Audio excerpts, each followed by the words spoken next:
ગુજરાત સરકારમાં મંત્રીમંડળના વિસ્તરણ બાદ ગાંધીનગરમાં મુખ્યમંત્રી ભૂપેન્દ્ર પટેલની અધ્યક્ષતામાં કેબિનેટની બેઠક મળી હતી। કેબિનેટની બેઠકમાં નવા મંત્રીઓને ખાતાની ફાળવણી કરી દેવામાં આવી છે। રાજ્ય સરકારમાં નવા 19 ચહેરાઓને મંત્રી બનાવવામાં આવ્યા છે, જેમાં તમામ મંત્રીઓને તેમના ખાતા ફાળવવામાં આવ્યા છે। તેની સત્તાવાર જાહેરાત પણ કરવામાં આવી રહી છે। ત્યારે આવો જાણીએ કયા મંત્રીને કયો વિભાગ આપવામાં આવ્યો છે।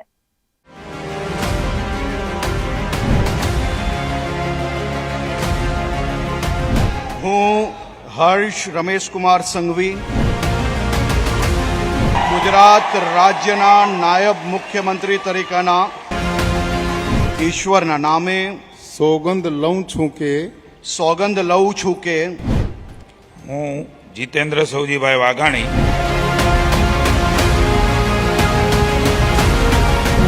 અર્જુન દેવાભાઈ મોઢવાડિયા ગુજરાત રાજ્યના મંત્રી તરીકેના ઈશ્વરના નામે સોગંદ લઉં છું કે હું ભારતના સાર્વભૌમત્વનું અને અખંડતાનું સમર્થન કરીશ।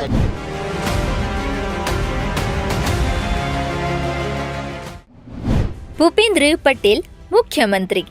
સામાન્ય વહીવટ, મહેસૂલ અને આપત્તિ વ્યવસ્થાપન, માર્ગ અને મકાન, બંદરો અને મૂડી પ્રોજેક્ટ્સ, ખાણ અને ખનિજ, માહિતી અને પ્રસારણનું ખાતું સોંપવામાં આવ્યું છે। હર્ષ સંઘવી નાયબ મુખ્યમંત્રી। તેમને ગૃહ, police, housing, jail, border security, ગ્રામ રક્ષક દળ, સિવિલ ડિફેન્સ, ટ્રાન્સપોર્ટ, કાયદો, સ્પોર્ટ્સ, MSME વિભાગ, પ્રવાસન અને યાત્રાધામ, સિવિલ એવિએશનનું ખાતું સોંપવામાં આવ્યું છે।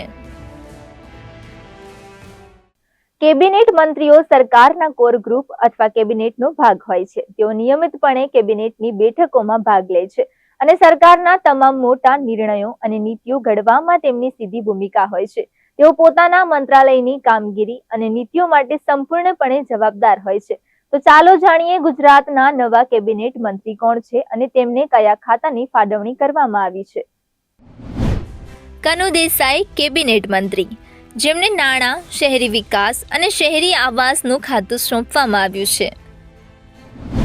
જીતુ વાઘાણી કેબિનેટ મંત્રી, જેમને કૃષિ અને ખેડૂત કલ્યાણ, સહકાર, મત્સ્ય ઉદ્યોગ, પશુપાલન અને ગૌ સંવર્ધનનું ખાતું સોંપવામાં આવ્યું છે।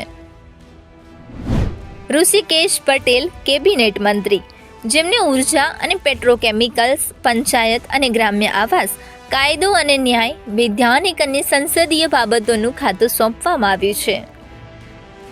કુંવરજી બાવળિયા કેબિનેટ મંત્રી, જેમને શ્રમ, કૌશલ્ય વિકાસ અને રોજગાર, ગ્રામ વિકાસનું ખાતું સોંપવામાં આવ્યું છે। અર્જુન મોઢવાડિયા કેબિનેટ મંત્રી, જેમને વન અને પર્યાવરણ, જળવાયુ પરિવર્તન, વિજ્ઞાન અને ટેકનોલોજીનું ખાતું સોંપવામાં આવ્યું છે। રમણ સોલંકી કેબિનેટ મંત્રી, અન્ન અને નાગરિક પુરવઠા, ગ્રાહક સુરક્ષાનું ખાતું સોંપવામાં આવ્યું છે। ડોક્ટર પ્રદ્યુમન વાઝા કેબિનેટ મંત્રી, જેમને પ્રાથમિક, માધ્યમિક અને ઉચ્ચ શિક્ષણ, સામાજિક ન્યાય અને અધિકારિકતાનું ખાતું સોંપવામાં આવ્યું છે। નરેશ પટેલ કેબિનેટ મંત્રી, આદિજાતિ વિકાસ, ખાદી, ગ્રામ્ય ઉદ્યોગો અને ગ્રામ્ય આવાસનું ખાતું આપવામાં આવ્યું છે। સ્વતંત્ર હવાલો ધરાવતા રાજ્ય મંત્રીઓ મંત્રી પરિષદનો એક ભાગ તેમના ફાળવેલા મંત્રાલય અને વિભાગ માટે સંપૂર્ણ જવાબદારી ધરાવે છે, પરંતુ તેઓ સામાન્ય રીતે કેબિનેટ બેઠકોમાં હાજરી આપી શકતા નથી। કેબિનેટ તેમને તેમના મંત્રાલય અથવા વિભાગ સાથે સંબંધિત મુદ્દાઓ પર ચર્ચા કરવા અને નિર્ણય લેવા માટે ખાસ પ્રસંગોએ બોલાવી શકે છે। નજર કરીએ કયા મંત્રીને રાજ્ય કક્ષા સ્વતંત્ર હવાલો તરીકે ખાતું આપવામાં આવ્યું છે। પ્રફુલ્લ પાનસેરિયા રાજ્ય કક્ષા સ્વતંત્ર હવાલો, આરોગ્ય, પરિવાર કલ્યાણ અને તબીબી શિક્ષણનું ખાતું સોંપવામાં આવ્યું છે। ઈશ્વર પટેલ રાજ્ય કક્ષા સ્વતંત્ર હવાલો, પાણી પુરવઠા અને જળ સંપત્તિનું ખાતું આપવામાં આવ્યું છે। મનીષા વકીલ રાજ્ય કક્ષા સ્વતંત્ર હવાલો, મહિલા અને બાળ વિકાસ, સામાજિક ન્યાય અને અધિકારિકતાનું ખાતું સોંપવામાં આવ્યું છે। ગુજરાતમાં મંત્રીમંડળનું વિસ્તરણ કરવામાં આવી રહ્યું છે, ભૂપેન્દ્ર પટેલની સરકારમાં કયા મંત્રીઓએ રાજ્ય કક્ષાના મંત્રી તરીકે શપથ લીધા છે અને કોને કયું ખાતું સોંપવામાં આવ્યું છે તેની પર નજર કરીએ. પરસોત્તમ સોલંકી રાજ્ય કક્ષાના મંત્રી, જેમને મત્સ્ય ઉદ્યોગ વિભાગ આપવામાં આવ્યો છે.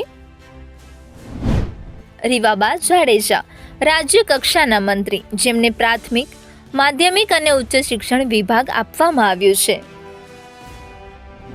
પીસી પરંડા રાજ્ય કક્ષાના મંત્રી, આદિજાતિ વિકાસ અને અન્ય નાગરિક પુરવઠો આપવામાં આવ્યો છે. કાંતિ અમૃતિયા રાજ્ય કક્ષાના મંત્રી, જેમને શ્રમ, કૌશલ્ય વિકાસ અને રોજગાર મંત્રીનું ખાતું સોંપવામાં આવ્યું છે.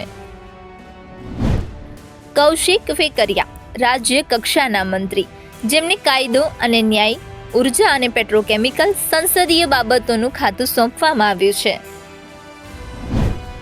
રમેશ કટારા રાજ્ય કક્ષાના મંત્રી, જેમને કૃષિ અને ખેડૂત કલ્યાણ, સહકાર, પશુપાલન અને ગૌ સંવર્ધનનું ખાતું સોંપવામાં આવ્યું છે. જયરામ ગામિત રાજ્ય કક્ષાના મંત્રી, જેમને રમતગમત અને યુવા સેવાઓ, સાંસ્કૃતિક પ્રવૃત્તિઓ, સ્વૈચ્છિક સંસ્થાઓનું સંકલન, ઉદ્યોગો, મીઠું ઉદ્યોગ, સૂક્ષ્મ, લઘુ અને મધ્યમ ઉદ્યોગો, પ્રિન્ટિંગ અને સ્ટેશનરી, પ્રવાસન અને યાત્રાધામ વિકાસ, નાગરિક ઉડ્ડયનનું ખાતું સોંપવામાં આવ્યું છે. દર્શના વાઘેલા રાજ્ય કક્ષાના મંત્રી, જેમને શહેરી વિકાસ અને શહેરી ગૃહ નિર્માણનું ખાતું આપવામાં આવ્યું છે. સ્વરૂપજી ઠાકોર રાજ્ય કક્ષાના મંત્રી, જેમને ગ્રામ વિકાસ અને ખાદી ઉદ્યોગનું ખાતું સોંપવામાં આવ્યું છે. સંજયસિંહ મહિડા રાજ્ય કક્ષાના મંત્રી, જેમને મહેસૂલ અને આપત્તિ વ્યવસ્થાપન, પંચાયત અને ગ્રામ્ય આવાસ, ગ્રામ વિકાસનું ખાતું સોંપવામાં આવ્યું છે. કમલેશ પટેલ રાજ્ય કક્ષાના મંત્રી, જેમને નાણાં, પોલીસ આવાસ, જેલ, સરહદ સુરક્ષા, ગૃહ રક્ષક દળ, ગ્રામ રક્ષક દળ અને નાગરિક સંરક્ષણ જેવા ખાતા સોંપવામાં આવ્યા છે. ત્રિકમ છાંગા રાજ્ય કક્ષાના મંત્રી, જેમને ઉચ્ચ અને ટેકનિકલ શિક્ષણનું ખાતું સોંપવામાં આવ્યું છે. પ્રવીણ માળી રાજ્ય કક્ષાના મંત્રી, જેમને વન અને પર્યાવરણ, જળવાયુ પરિવર્તન અને પરિવહનનું ખાતું સોંપવામાં આવ્યું છે.